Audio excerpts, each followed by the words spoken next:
and good morning, good evening, wherever you are.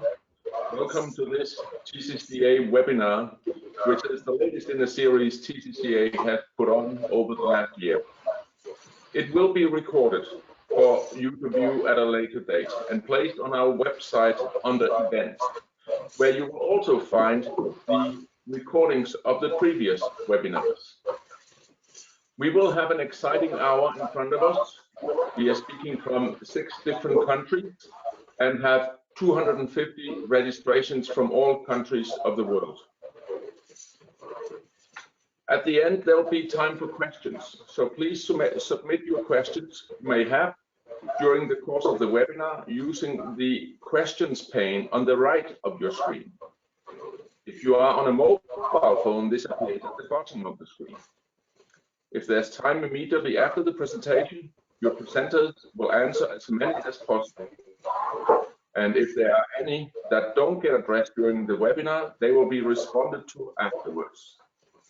The presenter slides will be available after the event, and there will be a recording, as I said, of the webinar available online, as well as a document containing all the questions and answers. So let's have a look at the speakers. From France, you will have Gerard Carmona from the French Ministry of Interior. From Finland, Ari Toivonen from Erlingsverket. From Henrik Fletskill from the Danish National Police. Tim Clark is from Motorola Solutions and will take us through the architecture of MCX. And myself, Jeppe Jepsen, I represent the TCCA board where I'm the vice chair. And let's go to the agenda, please. As you can see, the agenda is a number of presentations. There we are. Gerard will speak about MCX plans and status in France. Tim Clark will then do the standard architecture. Ari will discuss the lessons learned in Finland. And Henrik talk about the Faroe Islands.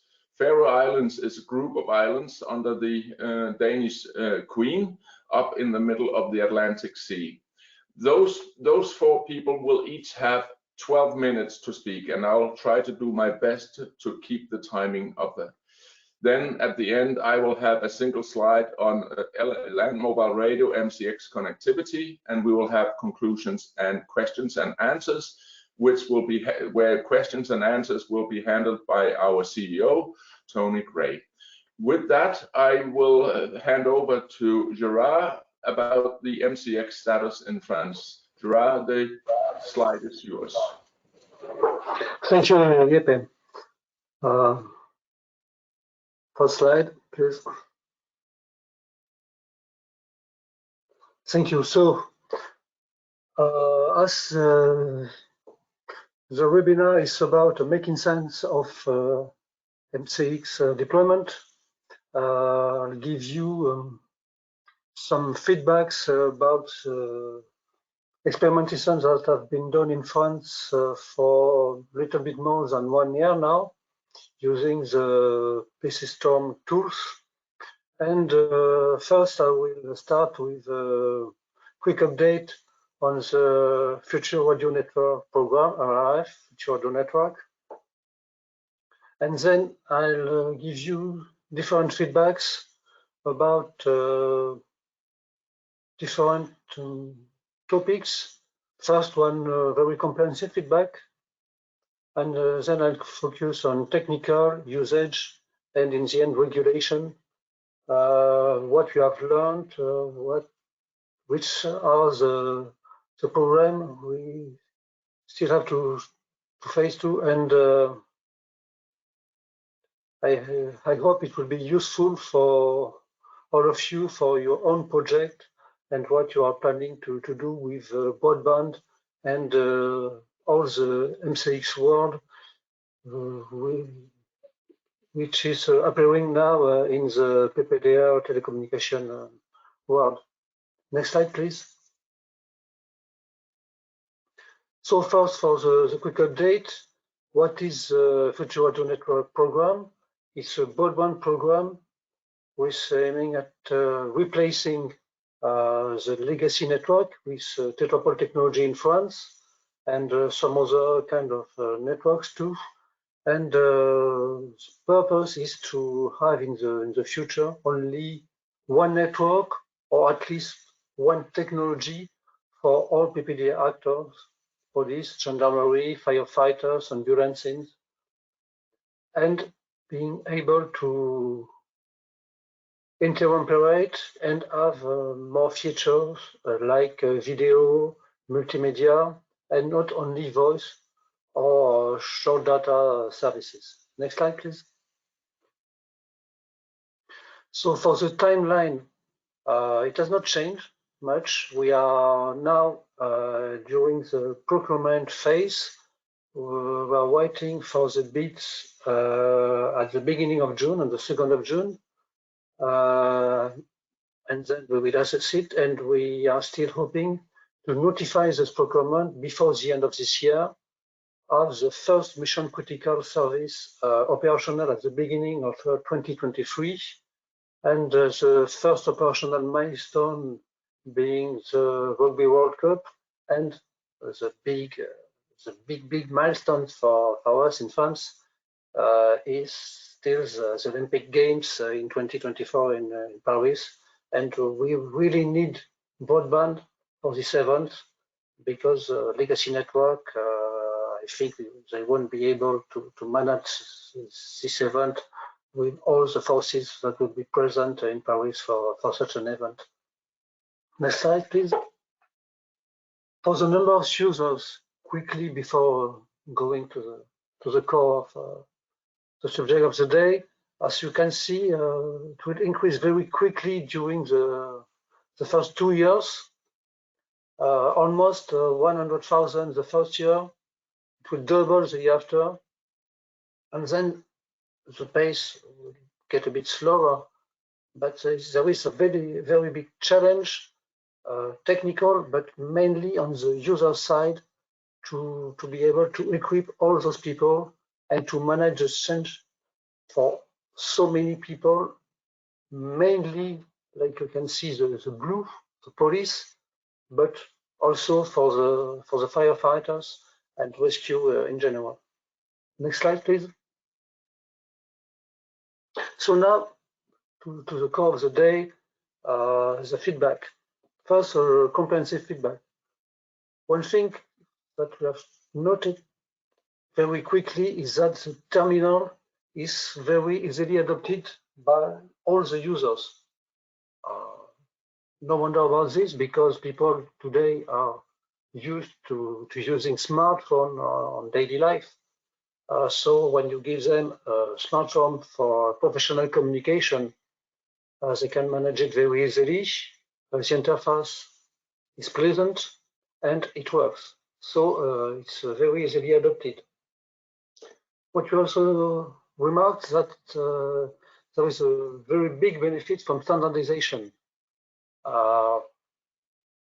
To deploy it, you have been using the commercial network, and the technology is ready to use. The turnkey, almost a turnkey issue, and we have almost all the feature. I always say almost, because there still are some and maybe many challenges on the technical point of view, but it seems to be more and more feasible in the delay we have. And the challenge is now on the user deployment side, because as we have seen, we have in 2 years 200,000 people to equip with this, and those people have to evolve in the use of these new tools. So it won't be simple. On the material point of view, first, equipping 200,000 people could be long, and train them with these new tools, it's a big challenge. Another challenge are the gateways to legacy. 3GPP and TCCR are working hard on AWS for Tetra, but in France we don't have Tetra, we have Tetrapole, and so we need dedicated gateways, and all the organization, police, firefighters, all of them are asking for gateways, at least for the migration period, and we don't yet know how long this period will last. So we really need those gateways. We have some solution for the moment, but nothing really works at the big scale we need it. So there is one technical challenge on this. And on the change management point of view, those broadband solutions are not only a replacement of narrowband networks. It's far more than this. It's a new way to think about IT in PPDR, new system information, more and more possibilities. And you have multimedia with video, chat, picture exchange. IoT will arrive very soon, and we have to manage it, a different kind of sensor. Everything you can imagine, you call it. Next slide, please. The technical feedback, because it's important for the moment. The future of the network does not already exist, and we have still many things to do. On the core side, many things are already available. The EPC is ready to manage the quality of service, the priority, the preemption. On the device side, it's a little bit trickier. The ergonomics is very good, but it has to be improved and to be adapted, because today with the PCTOM tools, it's a comprehensive tool, more or less dedicated to intervention forces, but it's not bespoke enough for many users, like firefighters, for example. Accessories are very important too, because we need RSM and tools dedicated to each job, and to have the relevant resilience and coverage capacity. We still need some new tools like direct mode, does not yet exist for broadband. And for tactical bubbles, we need more spectrum if you want to deploy it by ourselves, because for the moment we only have 3 megahertz that we can exploit, and it's not enough. We need 10 and even 15. So it works, but still a few things to manage. Next slide, please. So the usage feedback is, I think, for me, from my point of view, it's the most important thing, because it's what the users have in their hand, how they use it, what they can do with it. They don't want to pay and change for a new terminal with almost the same feature as Tetra or TetraPol. They want new things. They want, so you usually say, if tomorrow you give a user a terminal can't have Instagram on it, they won't accept it for young user, young police officer, young firefighters. They are used to this world of Instagram, Facebook, and so on, and their professional tools have to be very close of it on the economics and other things. So it's important. The supply chain will evolve, no longer dedicated workshop, but more commercial supply chain, like IT&T does in the US for FastNet. They use the shops, the IT&T shops, for the supply chain, and maybe we have to follow the same way. Next slide, please. And I still have 1 minute, so one important point in the feedbacks is regulation feedbacks, because new networks, new technology, new possibilities means new regulation. We were used to have only voice conferences. It was very simple. The regulation was simple. Today, at least in Europe, we need GDPR compliance. For video transmission, we have to be compliant with all the law on human rights for facial recognition. It depends on the country, but in France there is a strong regulation about this, and sometimes it's tricky for CCTV. So we have to have the law evolved, and we are building an operator, governmental operator for PPDR, and we need priority preemption, and that also implies an evolution on the status of this operator and on the law for telecommunication for PPDR. So we are now locating the review of the French law on all those points, including the use of drone, the status of the operator, and TCCA is also working on it with a new work group in the CCBG about regulation. So if some of you want to join us, you're welcome. So I'm beyond my time, so now I hand it over back to Yepe. Thank you, and if you have questions, do not hesitate. Thank you. Thank you, Gerard, and hello everyone. Thanks for joining us today. In this section, I'm going to take a quick look at some of the key requirements for delivering standards-based mission-critical services. I'm sure that you'll have seen in other TCCA presentations and media reports that all PPDR organisations who are in the process of or planning to deploy broadband-based MCX services emphasise the importance of standards-based solutions, and this is primarily for two reasons. First, to ensure multi-vendor choice and avoid single-vendor lock-in, which often leads to unexpected long-term costs and limitations. And secondly, to assure ongoing future availability and support. There's always a risk with adopting proprietary solutions that the supplier will go bust or change their strategy. So, in summary, standards-based MCX services are essential. And just to be clear, by MCX we mean mission-critical push-to-X. So mission-critical push-to-talk, mission-critical data, mission-critical video, as defined in the 3GPP specifications and standards.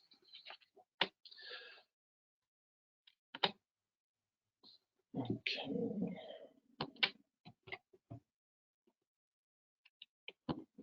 There we go. So this is a very simplistic view of the main system components required to deliver standards-based broadband MCX services. And for the sake of time, I'll focus on the orange arrows in this diagram, which highlight the critical interfaces for delivering true mission-critical services. The central part of the diagram with the grey box is the broadband system over which the MCX services are delivered.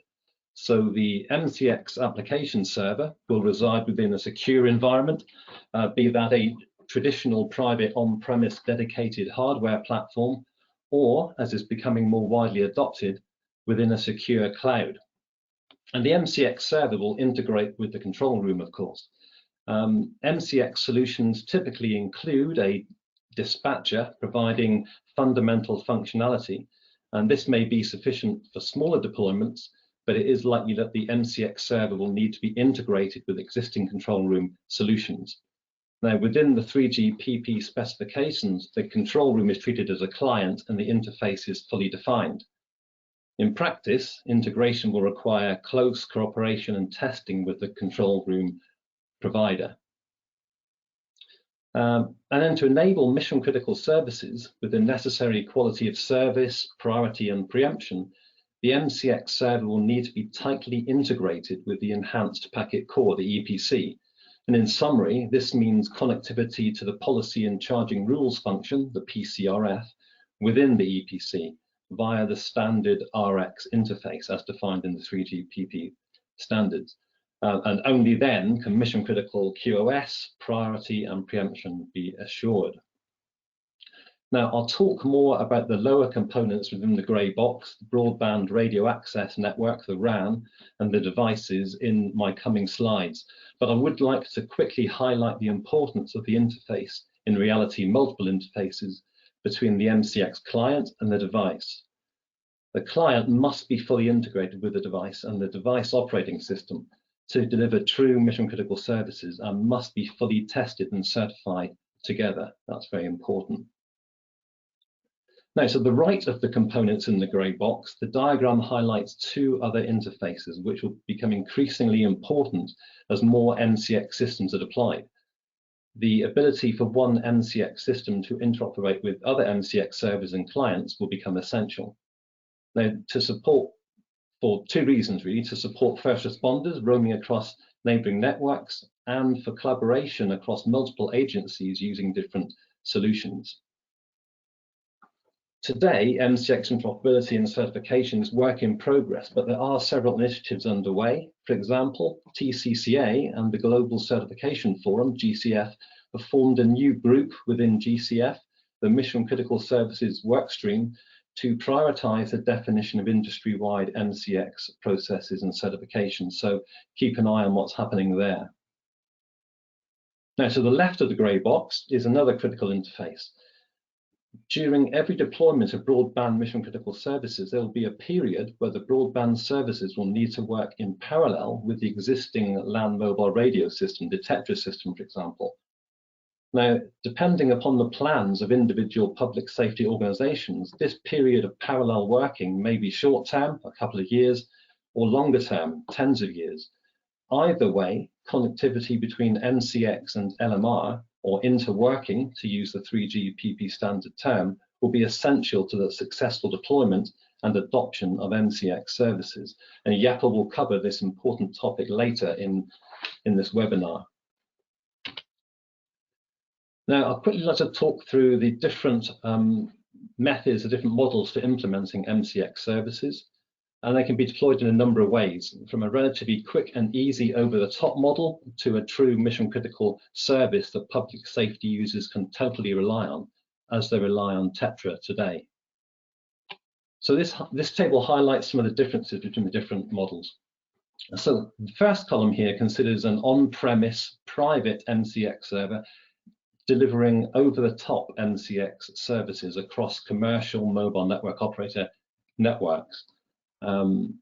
And while special SIM cards may be purchased from the MNOs to achieve static priority over other users, this will always be a best effort service with no mission critical guarantee of availability, quality of service, priority or preemption. So quite a simple system.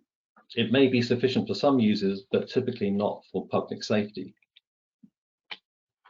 This next column looks at a cloud-based service with a provider managing the MCX server in a secure cloud and delivering services over a commercial MNO network. Now, this model has the advantage of being simple to deploy and manage and will likely provide a cost-effective service. However, as before with the first column, this will be a best effort service, and this may be fine for business users, but not for PPDR organizations.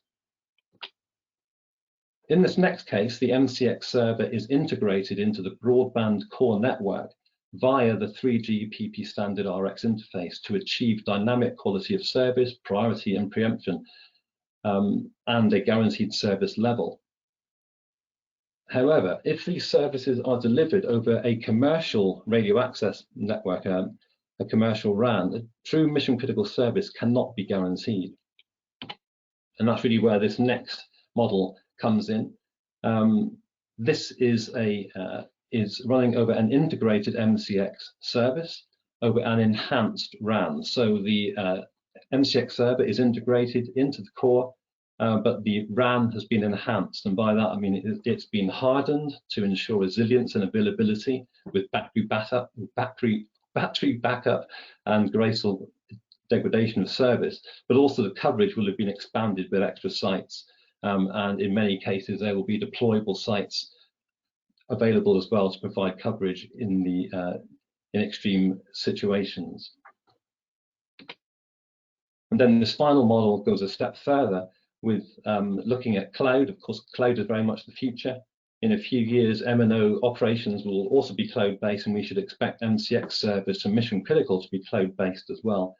In this case, the MCX server is hosted in a secure cloud, a government cloud, and is fully integrated with a broadband core and utilizes a hardened and expanded RAN. And this gives true mission critical service. So in summary, several different models may be deployed, but only the right two options deliver true mission critical service. And finally, I'd just like to look at some key considerations around devices. Firstly, mission critical devices need to be designed for mission critical use. Pretty much the requirements are driven by the high standards set by Tetra devices today, so they need to be easy to operate and support critical functions such as a dedicated push-to-talk button and emergency buttons. The audio quality needs to be very high level of quality with background noise suppression. The products themselves need to be rugged, waterproof, and comply with the MIL standards. And of course, the actual platform itself needs to be highly secure and avoid any risks of malware or virus attacks. Now, there's currently a TCCA task force in the process of creating a white paper to advise public safety organizations on the requirements of mission critical devices, so look out for that later this year. Another important consideration is off-network communication. A current requirement gap as far as PPDR is concerned within the 3GPP standards is mission critical off-network, i.e. when first responders are operating outside the LT network coverage area or when the network is unavailable, there is no satisfactory means of those devices communicating via LTE or broadband. There is no equivalence, if you like, of Tetra DMO. Proximity services, which may be enhanced in future, currently don't have the range or the in-building penetration that first responders require. So it's likely that in the short term to mid-term, LMR technology, radio technology, will continue to provide off-network comms for some time yet. Now, a key question for PPDR organizations when they're defining their broadband device strategy is, should they go collaborative or converged? LMR and 3GPP technologies will coexist for the next 10 to 15 years, and public safety organizations are considering how the technologies will operate at the device level. Now, PPDR organizations are hence looking at whether to go from the converged or the collaborative route, where collaborative means that the first responder carries converged, the first responder carries two devices, an LMR device and an LTE device, which can collaborate with each other. I'm talking about collaborative here, sorry for the confusion.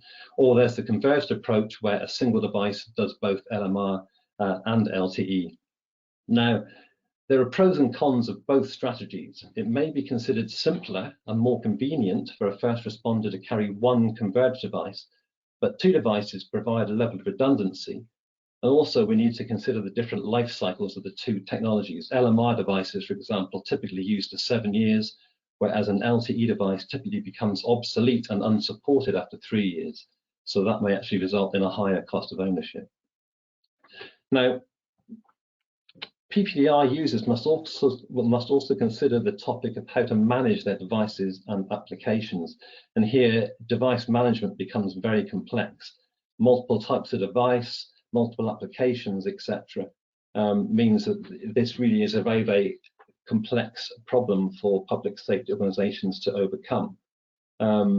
And again, there is another TCCA task force currently in the process of creating a white paper to advise public safety organizations on the requirements for mission critical applications and how to manage them. So please look out for that again later in the year. So just to wrap up, that concludes my brief overview of the considerations around enabling standards-based MCX services.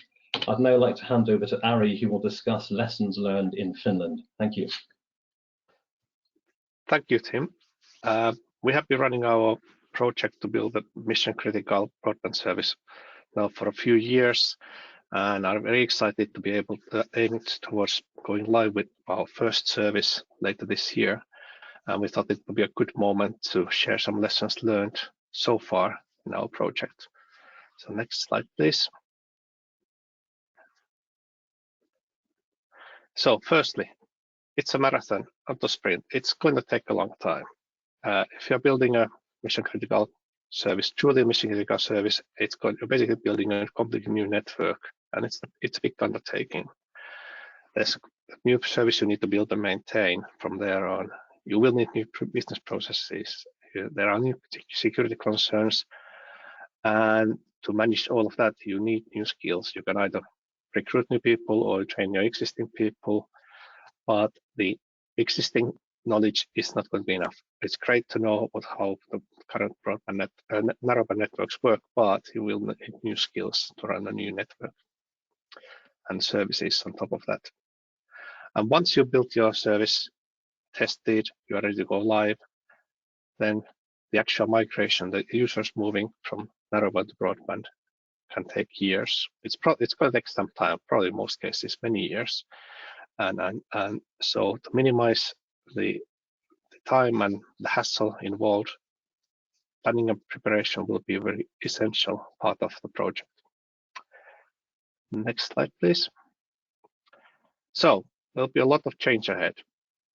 You will have new devices, as Tim explained. As you're moving into mobile broadband, those devices will have SIM cards, maybe in the future eSIMs. You have to sort out those. The devices won't work without them. You will get new functionality as part of the MC functionality set, mission critical video being the most obvious one. And you need to understand how it works, and the users need to figure out what to do with those. And Gerard touched a few points on there already.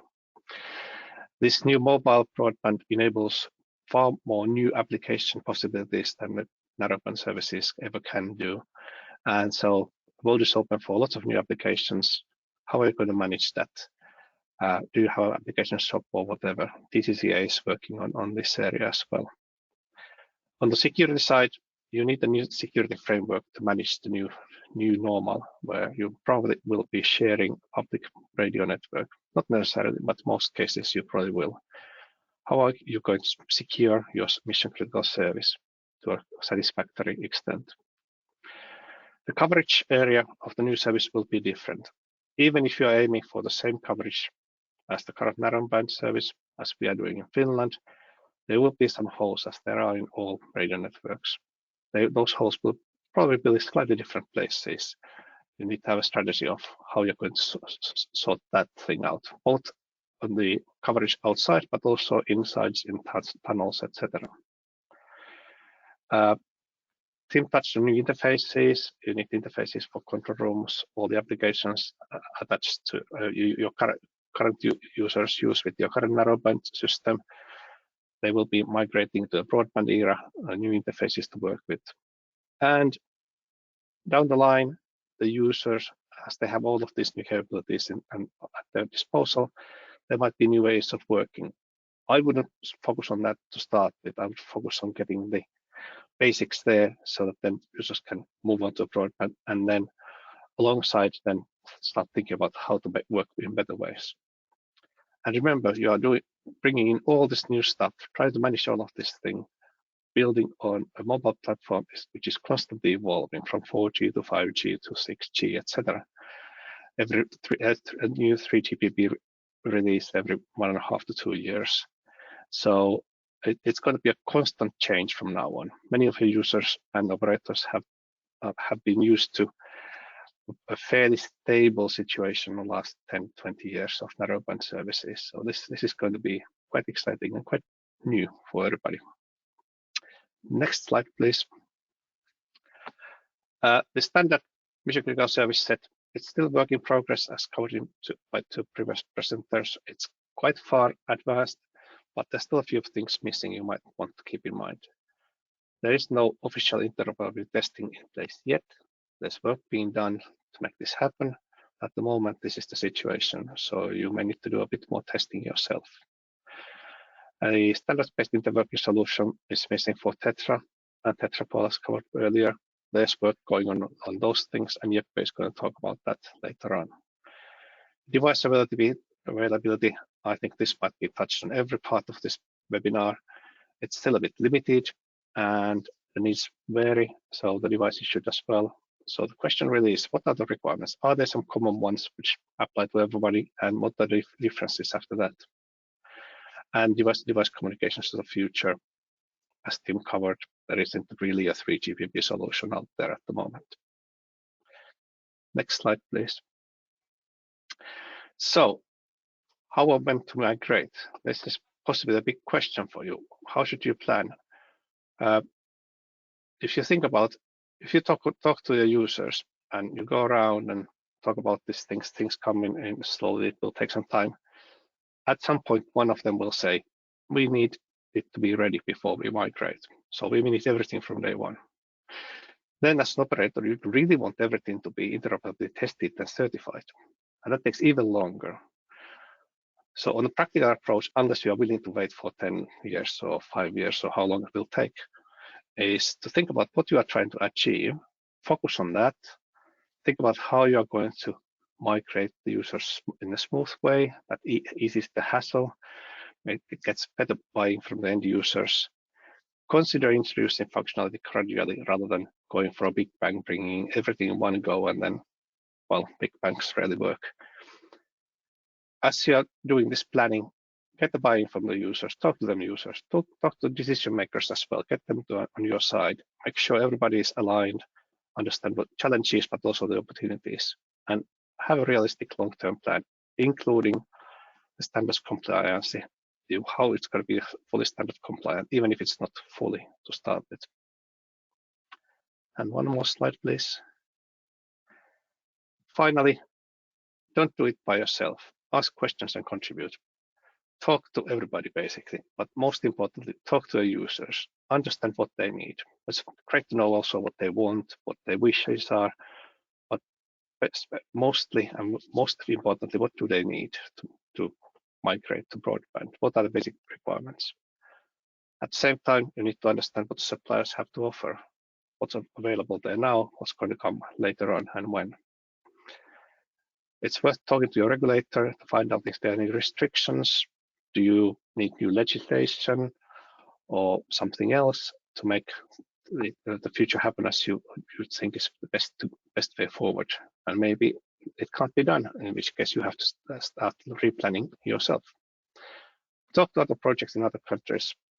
What did they do? What did they do with, and so on. Your situation will be different, but you can learn a lot from other countries and their experiences. If you have a bigger area you are not sure about, I recommend sending out a request for information with lots of questions.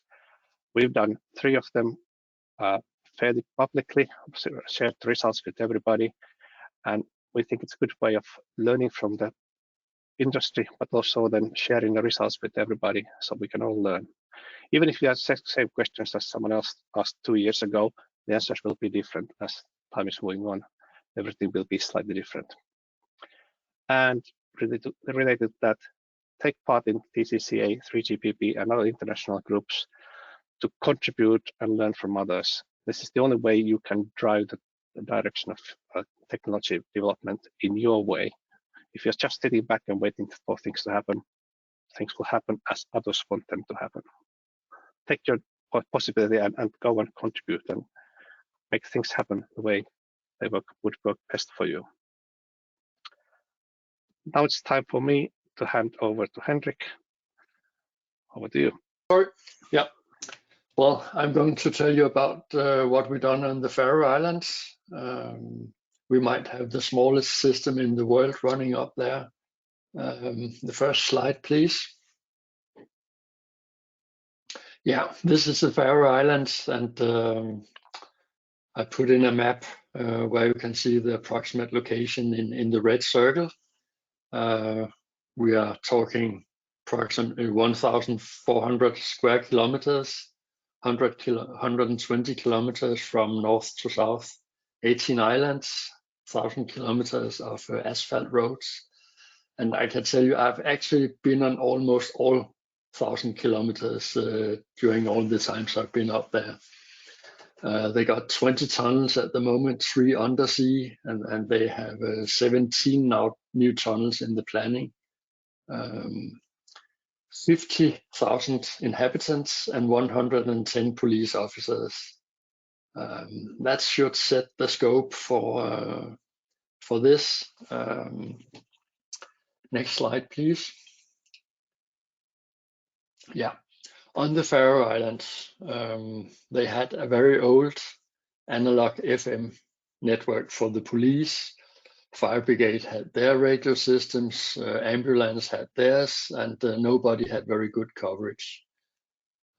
Back in 2014, after several complaints, it was decided that we should try to get a common solution like we have in Denmark, where fire brigade, ambulance, police were using the same system in order to be able to do the work that each emergency service has to do, and in order to be able to cooperate. So we started some meetings and started preparing a report describing the status, the needs, the wishes, and ended up with a report describing the possibilities, staying with some kind of digital LMR network as we have here in Denmark, where we have Tetra, or going for some push to talk over the public LTE network on the Faroe Islands. There are 2 LTE network operators up there with roughly comparable coverage. And as you might remember, push to talk over LTE was the new kid in town at that time. So we had a lot of discussions whether it would be possible, feasible, or whatever.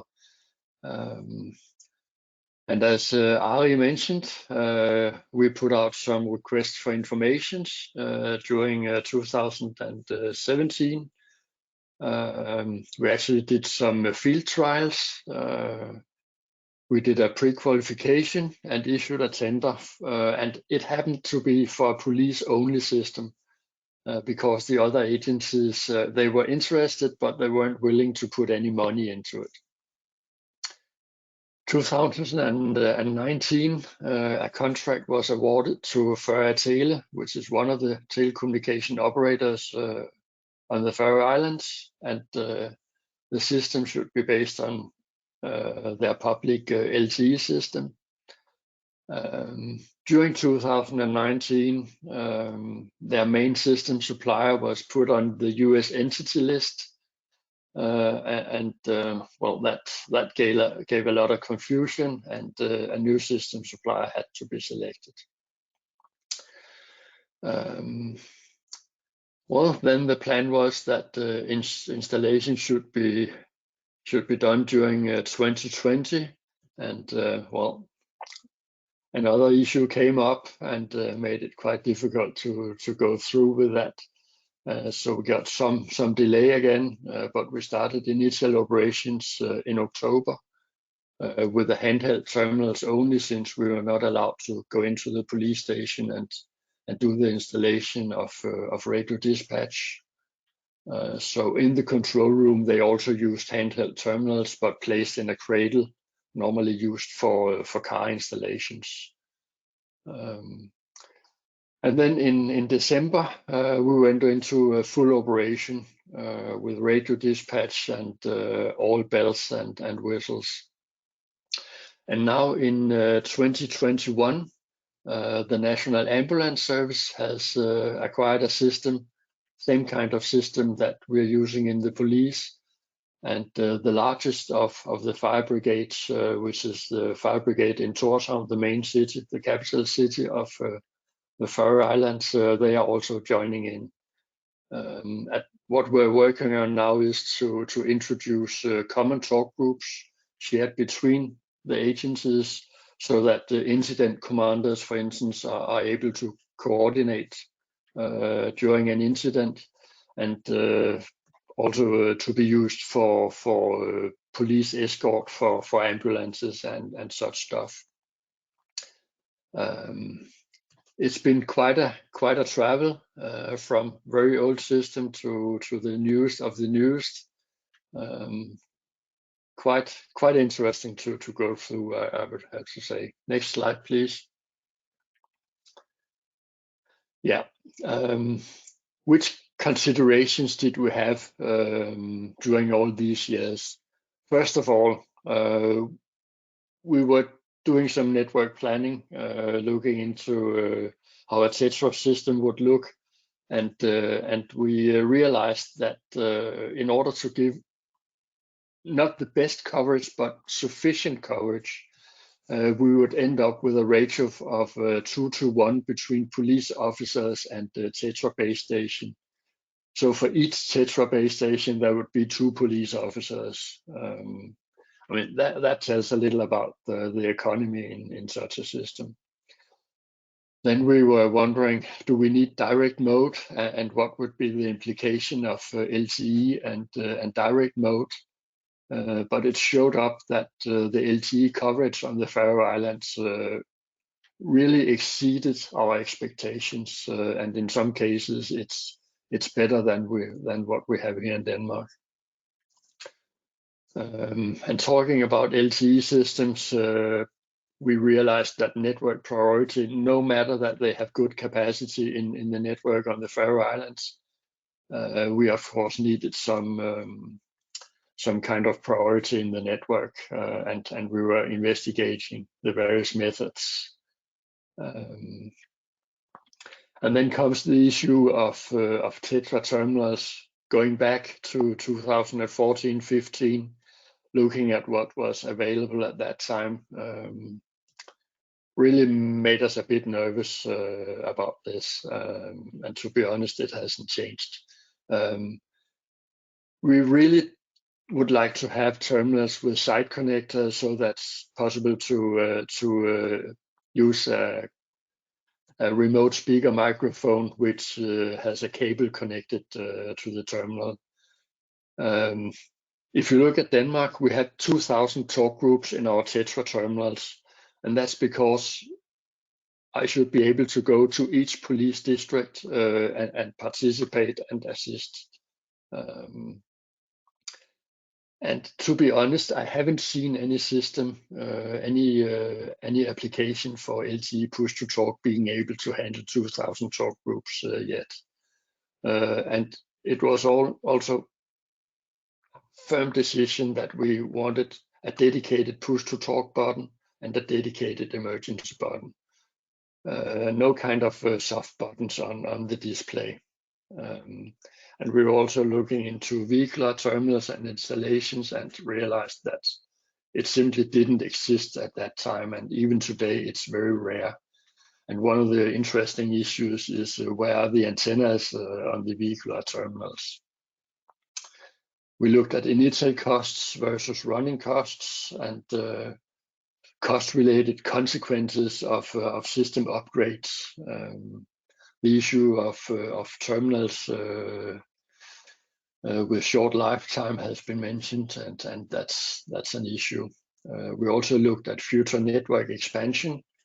For our TETRA system, it's difficult to get finance the new base stations, whereas if you're using the public LTE system, you have a large user group participating in financing coverage extensions. And if you know the price of doing tunnel coverage, you would surely like to have a lot of people joining in to pay for it.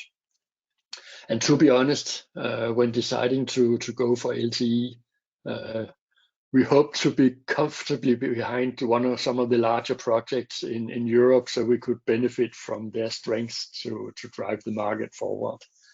And we still have benefited from that, I must say, even though that we are a little bit ahead at the moment. Next slide, please. Yeah, and what do we have on the Faroe Islands then?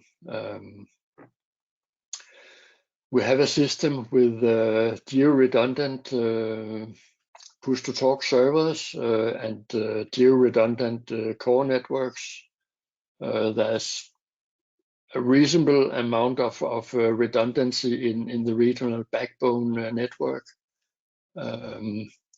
There are some rings connecting the main islands, but of course, when you go from those rings out to the individual base stations, it's a star network. What we have is that it's a layered network with the LTE base stations on various frequencies and thereby having different coverage. There are multiple sites covering the larger cities, and a lot of these sites has electronic adjustable tilt on the antennas, meaning that if a site is off air due to various reasons, it's actually possible to extend the coverage from one of the other neighboring base stations by up tilting the antennas on one of the sectors. There's battery backup that can handle the normal power outages that they're used to have on the Faroe Islands, and they have a strategy for graceful service degradation in case of longer power outages, so that they take systems out of service to save power on the batteries. And to be honest, I don't think we would have been able to provide a better and more stable network ourselves at the same price as the system that we have at the moment. Next slide, please. Yeah, and what is the learnings now that we have been in operation for a couple of months? We are very satisfied with the coverage, and future coverage expansion is what you know if you go on holiday as all-inclusive. Every time a new tunnel is made, the operator is installing LTE coverage, and we actually in the newest tunnel have redundant LTE coverage in the tunnel, so it's fed from both directions. And I'm really not aware of many tunnels that have commercial LTE that have it as a redundant system. Talking about terminals, they are actually less handy than the Tetra terminals we're used to have here in Denmark. And that's of course due to the larger screens, and there are not that many to choose from. As I mentioned, we would like to have them with a real side connector, as we know it from Tetra. And I'm only aware of 2 or 3 terminals living up to that. Talking about security, yeah, it's an IT system when you're running LTE push-to-talk systems, and you should deal with it as such. And you should consider, do you really have to enter a 6-digit PIN code just in order to change a talk group? And yes, the answer could be yes, especially if you on the same terminal has police-related databases. Then you might need to have a PIN code for that as well. You could consider some RFID solutions where you have an RFID badge integrated in the uniform of the police officer. So as long as his terminal is close to this RFID badge, then he has access to some of the functionality. But it really has to be considered. What we also realized is that it's not all vendors that have APIs so that you can integrate other police IT systems with the push-to-talk system. And you should really be aware that when we are talking LTE, you will have to upgrade your applications regularly and even update the operating system. So for sure you'll need some kind of mobile device management. Then next to coverage and voice quality, which was the main issue on the Faroe Islands, then what my colleagues up there say now is that the video streaming possibility is really the best new feature they got. And we also realized that things that we take for granted in the Tetra ecosystem, they really has to be reinvented when we are talking LTE. We are missing the real vehicular installations, and the push-to-talk and emergency button is not deeply integrated into the Android operating system, so we also see some issues there. And I should say they had a large exercise in December, and one of the colleagues after that they borrowed police terminals to the fire brigade and the ambulance incident commanders, and they said afterwards, well, it worked so well that we had tears in our eyes. So that really tells the difference between an old and worn out analog system and this new system. Yeah, next slide, please. Yeah, it was the last one. Yeah, that's the end of the presentation. Thank you. And back to Jeppe.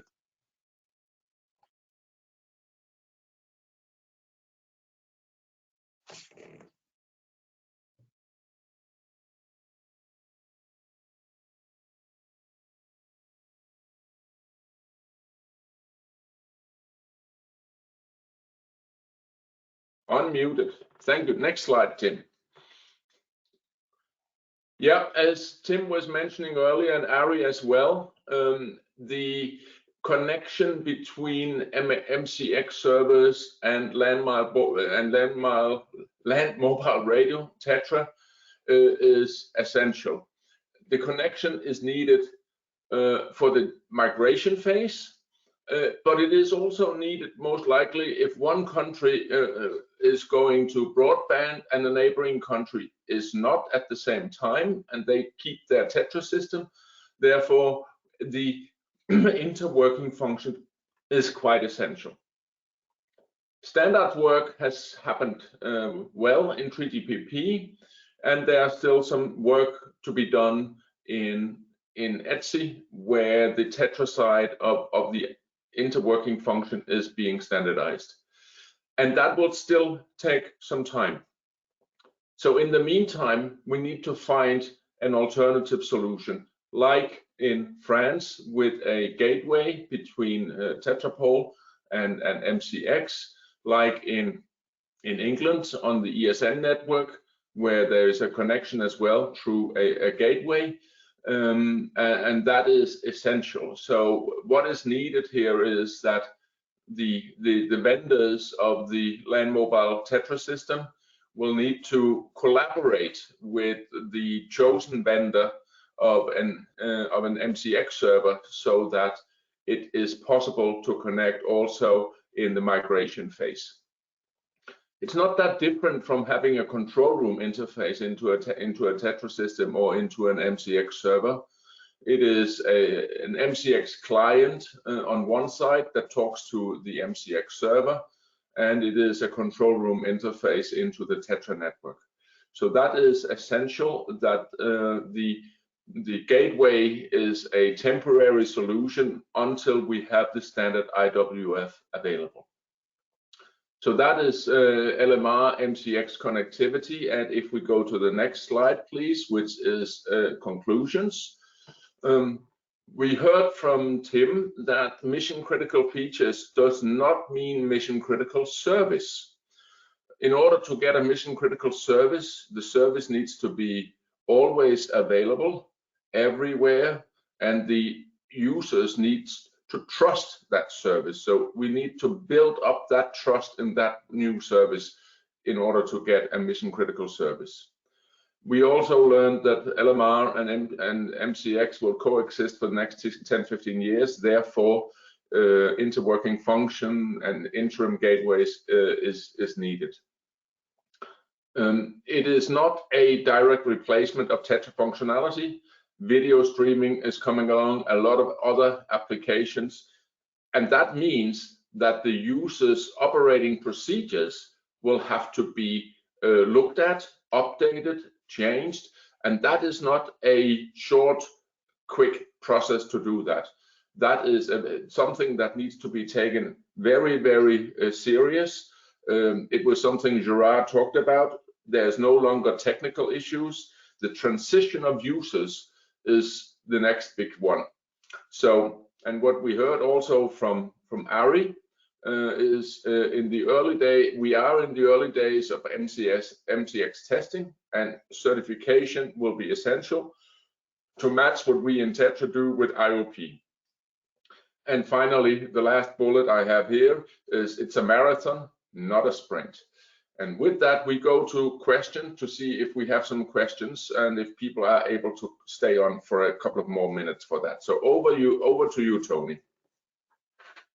Okay, thank you, Jeppe, and thank you to all of our presenters today. I think we've got some excellent information there, and we do have a large number of really quite interesting and in-depth questions.